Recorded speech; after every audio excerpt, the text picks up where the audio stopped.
Let's congratulate one client જેમને અનકમ્પનીડ સ્પાઉસમાં PR application કરી અને ફાઇનલી સ્પાઉસ એમનું પીઆર તો થઈ જ ગયું. ફાઇનલી સ્પાઉસ કેનો વિઝિટર વિઝા અપ્લાય થયું છે અને વિઝિટર વિઝા અપ્રૂવ થઈ ગયું છે. સો ફાઇનલી સ્પાઉસ પણ કેનેડા આવે છે.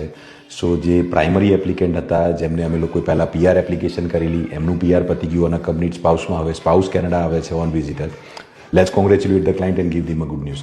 બિકોઝ આ ઘણી ક્રુશિયલ અને ઘણા લિમિટેડ કેસીસ એવા મેં જોયા છે કે જ્યાં બધી વસ્તુ આપણી રિક્વાયરમેન્ટ પ્રમાણે ચાલતી હોય. એન્ડ આઈ વુડ અગેન સે like paper work documentation perfect હશે તો અકમ્પનીડ સ્પાઉસ હોય અનકમ્પનીડ સ્પાઉસ હોય પીઆર પણ થશે.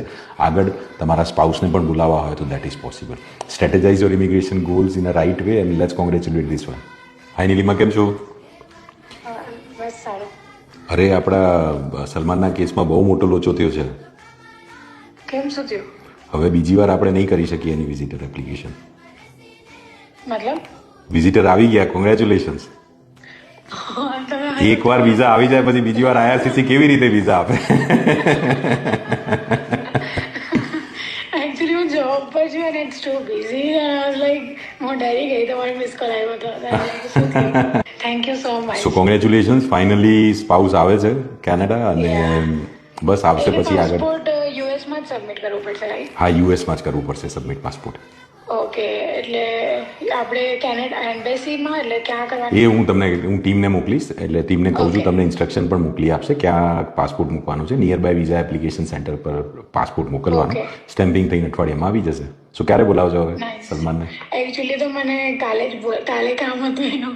મેં તમને અચ્છા. અરે oh my God. Okay. Yeah, but it's okay. Anyways, I'm happy કે દીદાર પેલા got the news at least. Absolutely. કારણ કે આમ પણ પાસપોર્ટ મોકલતા તો 10 દિવસ 12 દિવસ તો એ લોકો લે છે stamping. I know. It's okay. નહીં કઈ નહીં, બસ આવે એટલું જ જોવે મને તો. યા. અનકમ્પનીડ સ્પાઉસમાં પીઆર કરેલું? Yes. અને પછી સ્પાઉસના વિઝિટર અપ્લાય કરે? Yeah. And it's approved now, right? Yeah. Perfect છે. So congratulation once again. અને કેવું લાગ્યું ઓવરઓલ વિઝિટર વિઝાનું એપ્લિકેશન, ધ સ્ટ્રેટેજી અને કમ્પ્લીટ સ્પાઉસ પછી સ્પાઉસને બોલાવવાના? How was the overall experience? Overall experience was very smooth, to be honest. Like because જે બી હતું બધું upfront હતું, તમે documents માંગ્યા હતા and I gave you everything. And I feel after all the PR struggle, now any visa application is very easy for me now. Absolutely. Yeah. So thanks to you and thanks to your team. No problem. Thanks a lot. I don't know the name જે મને help કરી રહ્યા હતા એ lady. એનું નામ મને નથી ખબર. But she was very helpful. એશ્મી. Yeah, she was very helpful. हाँ जी. नहीं बिल्कुल, like perfection was very important. So like everything is done finally. We have a visa and he's coming pretty soon to Canada now.